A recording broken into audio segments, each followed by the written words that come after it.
Good morning বন্ধুরা। আজকে সকাল সকাল 4:30 পৌনে 5টায় উঠেছি। উঠে কিছু বাসি কাজ সেরে সিধা চলে গেলাম দরজা খুলে ব্যালকনিতে তোমাদের সাথে বাইরের ওয়েদারটা শেয়ার করব বলে। দেখো ভোর রাত্রের দিকে হয়তো বৃষ্টি হয়েছে।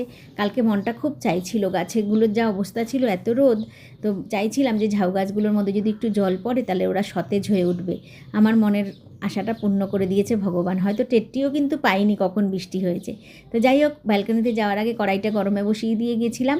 একটু ঘি আর একটু সাদা তেল দিয়ে কিছু গোটা গরম মশলা ফোড়ন দিয়ে দিলাম, আর কুচনো পেঁয়াজ দিয়ে দিলাম কিছুটা। তোমাদেরকে তো বলাই হলো না, আমি কিন্তু আজকে করব পনির পোলাও। তো আমি যেভাবে করি সেই ভাবলাম কি তোমাদের সাথে এটা একটু শেয়ার করি। পেঁয়াজটাকে খুব হালকা করে ভেজে নেব, আর চালটা অনেকক্ষণ আগে ধুয়ে একটা ছাকনাতে রেখে দিয়েছিলাম জলটা ঝরানোর জন্য। দেখো পেঁয়াজটা কিন্তু একটু হালকা হালকা ভাজা হয়েছে।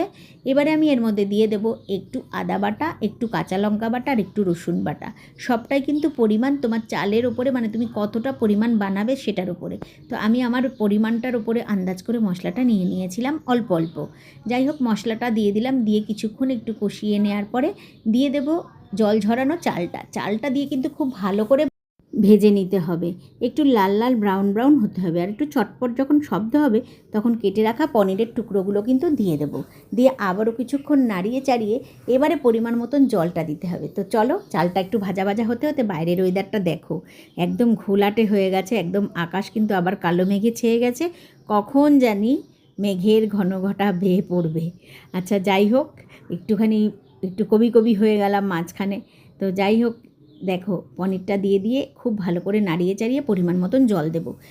আমি চাল নিয়েছিলাম 1 বাটি, এখানে জল দিলাম 2 বাটি। পরিমাণ মতো নুন আর একটু চিনি দিয়ে ভালো করে নাড়িয়ে চাড়িয়ে, আর একটু দুধের সাথে একটু জাফরান, যদি জাফরান না থাকে একটু হলুদ গুলে দিয়ে দিও। আর এদিকে দেখো আমি ভাত বসিয়ে দিয়েছি। তো যাই হোক, হয়ে যাচ্ছে। আর ওদিকে চলো একটু পাখিদেরকেও খাবার দিয়ে আসি। আমাদের জন্য খাবার তৈরি করছি, বাবা একটু দেরিতে উঠে পাখিদেরকে আবার খাবার দেবে, তো ভাবলাম আমি একটুখানি দিয়ে দিই, ওরা এসেই গেছে।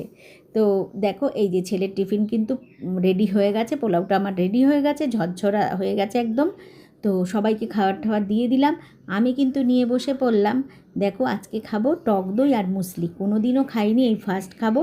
তো যাই হোক, মেয়েকে দিলাম চিড়ে দই আর বাবাকেও দিলাম চিড়ে দই। ছেলে পোলাও নিয়ে গেল স্কুলে, কারণ ও সেই 4টের সময় স্কুল থেকে আসবে, তার জন্য একটু ভারী টিফিন তো দিতেই হবে বলো।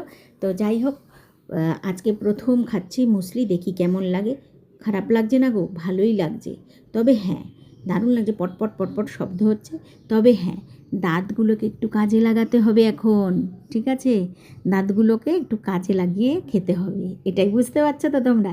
তো যাই হোক, ভালোই লাগলো। এই ফার্স্ট খেলাম মুসলি আর টক দই।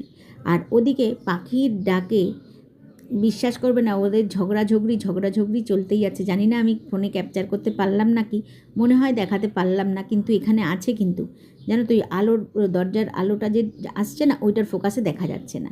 তো যাই হোক, আমি খাওয়া দাওয়াটা করে নিই। খাবারটা ফার্স্ট দিন খাচ্ছি, ভালোই লাগছে খেতে, নট ব্যাড। তো যাই হোক, এতক্ষণ আমার সাথে থাকার জন্য অসংখ্য ধন্যবাদ, থ্যাংক ইউ সো মাচ। আবারও কোনো একটা ভিডিওতে দেখা হচ্ছে, টাটা।